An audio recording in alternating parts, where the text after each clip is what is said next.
been two guys in our 20s in a pretty strict Islamic society at the time, and well, still is. Twice we'd said to each other, maybe we shouldn't be doing this, maybe we should turn around. And we drove into a town called Qasr.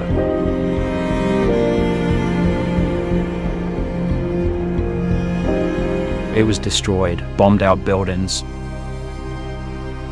About 6 men surrounded the car with machine guns.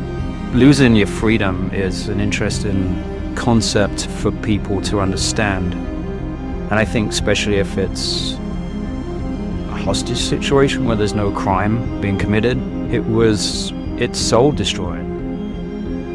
When I finally got to Abu Ghraib after the 8-year prison sentence that had been handed down to us, Saddam Hussein used that place as his own personal torture chamber. We saw violence every day.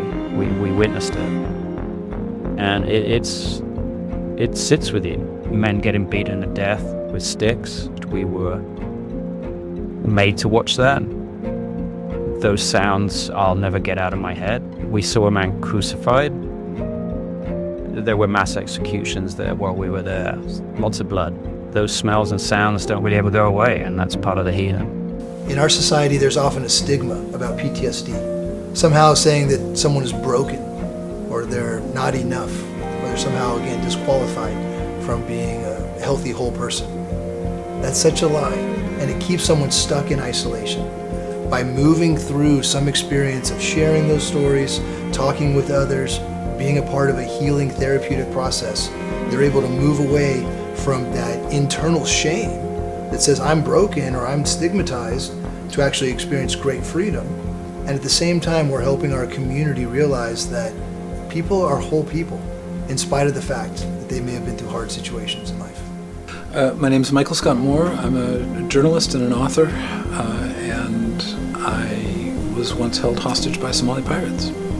About 10 guys with Kalashnikovs who were sitting in the flatbed when they noticed our car came running to my side of the car. They fired in the air, broke my wrist, dragged me out of the car, broke my glasses, and bloodied my scalp.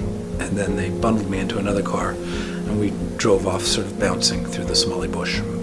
I was a hostage. I mean, that was all quite prepared. I mean, they were waiting for me there.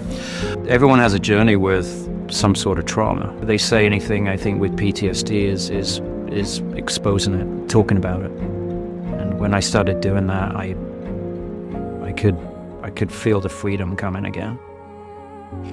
Unaddressed trauma is like some mold in a dark corner that can grow and fester over time and needs to be exposed and dealt with and eradicated.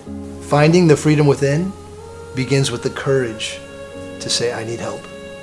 Yeah, it's crazy to think that out of probably 6 or 7 of the guys I was in prison with, through Hostage US, your name repeatedly kept coming up. Oh, really? Yeah, and Liz would often say, you need to contact Michael. Uh-huh. And I think she kind of figured that out early on, and so, yeah, you are the first actual hostage I've ever met. So you never talked to another former hostage before that, since the ordeal? No. Since the 90s?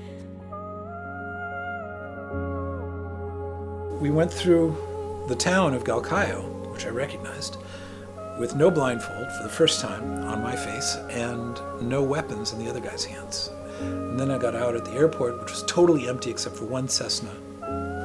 We waited for clearance. He said 2 souls on board, and that was very eloquent to me. I had lived. There were 8 or 9 other Westerners in this section of the prison that I was in. I lost contact with all of them for 35 years. I've thought about them most days of my life, though. My path to healing is getting to see them again, reuniting with my fellow hostages. We had each other. It's been 35 years in the making. And I think there'd be closure for me.